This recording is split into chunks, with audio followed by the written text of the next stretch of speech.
आमच्या न्यूज चॅनलला लाईक करा, शेअर करा, सबस्क्राईब करा आणि बेल आयकॉनवर क्लिक करा.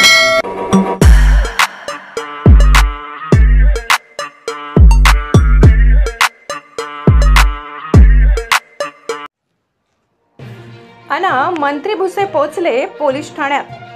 मालेगाव पोलिसांची मुख्यमंत्र्यांकडे करणार तक्रार. अपघातात तरुणाचा मृत्यू. ती कार कोणाची? गुन्हा दाखल करण्यात दिरंगाई. मालेगाव महामार्गावर मुंगसे ते वाके दरम्यान रात्री मध्यधुंद अवस्थेत कार चालकाने 2 दुचाकींना धडक दिल्याने भीषण अपघात झालाय. या अपघातात एका तरुणाचा मृत्यू झाला असून 2 तरुण गंभीर जखमी आहेत. अपघातानंतर कार चालकाने विजेच्या पोलाला धडक दिल्याने वीज पुरवठा देखील खंडित झालाय. दरम्यान या अपघातानंतर घटनास्थळी पोहोचलेल्या नागरिकांनी कार चालकाला ताब्यात घेण्याचा प्रयत्न केला असता दुसऱ्या कारमधून आलेल्या संशयितांनी नागरिकांना दमदाटी करीत मध्यधुंद अवस्थेतील चालकाला घेऊन ते फरार झाले. दरम्यान या प्रकरणी पोलिसांनी 18 तास उलटूनही कुठलाही गुन्हा दाखल न केल्यामुळे थेट शिक्षण मंत्री दादा भुसे यांनी आक्रमक पवित्रा घेत मालेगाव छावणी पोलीस ठाण्यात जाऊन पोलिसांना धारेवर धरले. या घटनेने संपूर्ण शहरात खळबळ उडाली असून ही कार कोणाची, कुठल्या राजकीय दबावाखाली पोलिसांनी कारवाई केली नाही याबाबत चर्चांना उधाण आले असून या प्रकरणी थेट मुख्यमंत्र्यांकडे मालेगाव पोलिसांची तक्रार करणार असल्याची माहिती मंत्री भुसे यांनी दिली आहे. शहराला रिंग रोड असणाऱ्या या मार्गावर भरधाव वेगात जाणाऱ्या कार चालकाने 2 दुचाकींना जोरदार धडक दिली. यामध्ये 25 वर्षीय तरुणाचा जागीच मृत्यू झाला असून अन्य 2 देखील गंभीर जखमी आहेत. मात्र पोलिसांनी या अपघातातील कार केवळ जप्त करत कुठलीही कारवाई केलेली नाही. यामुळे प्रचंड प्रमाणात संतापाची लाट उसळली आहे. मंत्री भुसे यांनी ठिय्या दिल्यानंतर तरी पोलीस कारवाई करतील का असा प्रश्न उपस्थित केला जात आहे. ऍक्सिडेंट झालेला स्पॉट जो पोल तोडलेला आहे तो डाव्या बाजूचा आहे. कोण गेलो होता पंचनामा करायला? स्टेटमेंट घ्यायला कोण गेलो होता? सोनोन मेजर होते ब्लॅक गाडीवर यायला तुम्ही गेले होते. पहिले माझी मागणी राहील, यांना निलंबित करा. त्या गाडीमध्ये जर 4 लोक होते असं ती लोक सांगताय.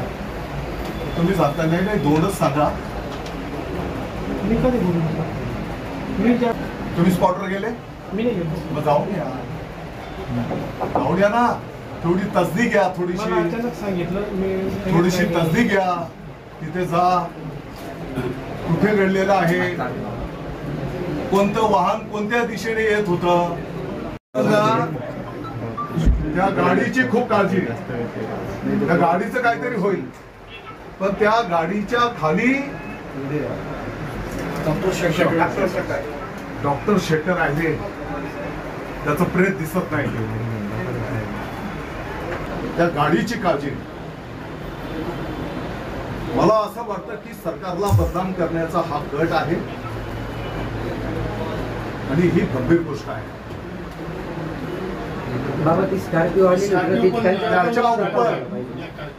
कोण ब्लॅक स्कॉर्पिओ आली आणि तो स्कॉर्पिओचा ड्रायव्हर म्हणत होता आम्ही कोणाचे माणसं आहे, आम्हाला ओळखलं का? आम्हाला ते पण उत्तर पाहिजे, ते कोण आहे. दुसरी गोष्ट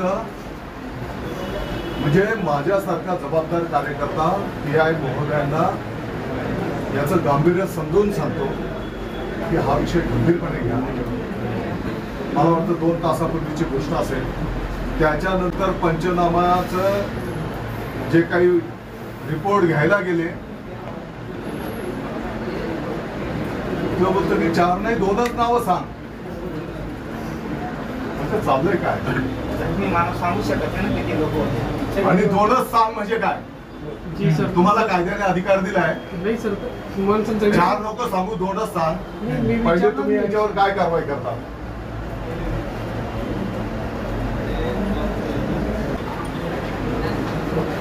तुमच्या रात्री बैठका झाल्या का? काय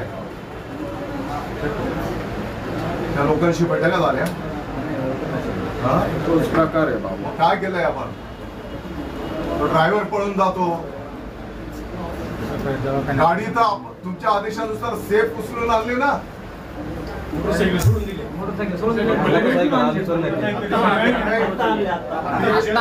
ऐका, PI महोदयांनी ती गाडी सेफ राहावी म्हणून तुमच्या आदेशानुसार आणली ना ती गाडी.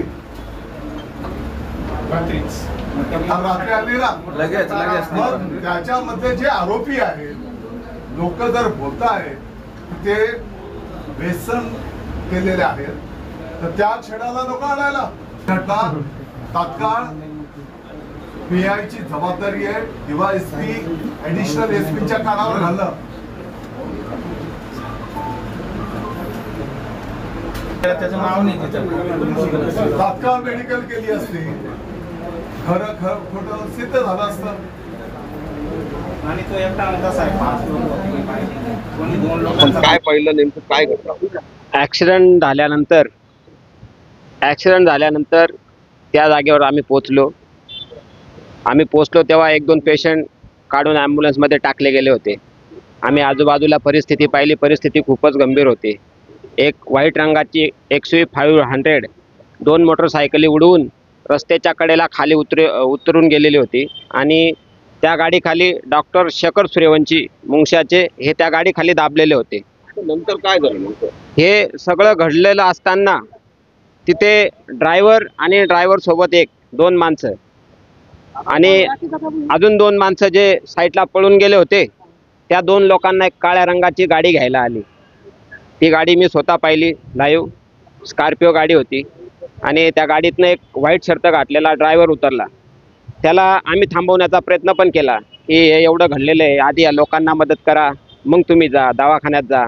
पण त्यांनी डायरेक्ट आम्हाला असं उत्तर दिलं की आम्ही कोण आहे, आम्हाला ओळखत नाही, तुम्ही बघून घेऊ. अशी खूप मोठी दादागिरी केली त्यांनी. नाव तर नाही सांगू शकत कारण अंधार होता. गाडीवरती डाव्या साईडला देवाज नाव होतं, काळ्या रंगाची गाडी. मला काल उपसरपंचांचा फोन आला, श्रीकांत शेवाळे म्हणून आमच्या गावाचे, की त्यांनी सांगितलं की असा ॲक्सिडेंट झालेला आहे, तर ती लाईन त्वरित बंद करा. तर मग मी तिथं फोनही केला, ती लाईट त्वरित बंद केली. तर संबंधित आमचे काही कर्मचारी आहेत, आउटसोर्स कर्मचारी, त्यांना बोलवलं. तर तिथे गेलो असता ॲक्सिडेंट खूप गंभीर प्रकारे झालेला होता. तर मी त्यांना त्या तारेपासून बाजूला होण्याचं सांगत होतो की बाजूला व्हा. पण त्यांची दादागिरी इतकी होती सर की खूपच आम्हाला धक्काबुक्की गेलेली आहे. आणि अक्षरशः मी त्यांना बाजूला घेऊन जात असताना त्यांनी मला चावा घेतला. मी काल रात्री सोयगावून जेवण करून जात असताना, टेरे गावाचा रहिवासी आहे मी, काल जेवण करून घरी जात होतो. तर माझ्या अगोदर माझ्या मित्राची गाडी चालू होती. तर माझ्या मित्राला एका डॉक्टरची गाडी पुढे होती, त्या डॉक्टरांना त्या 4 व्हीलरवाल्याने धडकलं आणि ओढत नेलं. परत माझ्या मित्राच्या गाडीला धडक मारली आणि त्याच्यानंतर आमचा नंबर होता, पण MSCVच्या पोलाला धडक मारल्यामुळे आम्ही सुदैवाने वाचलो. तर मी गावातील स्थानिक वायरमॅनांना फोन करून ते तत्काळ लाईट बंद करण्यासाठी फोन केला. परत माझे चुलत भाऊ आहेत, त्यांना तत्काळ गाडी आणायला लावली आणि आमचे जे पेशंट जखमी झालेले होते त्यांना आम्ही दवाखान्यात आणण्याचा प्रयत्न केला. 1 जण मृत्यू झालेले आहे, डॉक्टर म्हणून मुंगशाचे आहेत. एक मुंगशाचाच त्यांच्याबरोबर होता, त्यांचा पायाची दुखापत झाली. माझे मित्र दत्तात्रय शेवाळे आणि सुदाम शेवाळे यांचा पण पायाची हाड मोडलेलं आहे, ते पण नाशिकला हॉस्पिटलमध्ये दाखल झाले.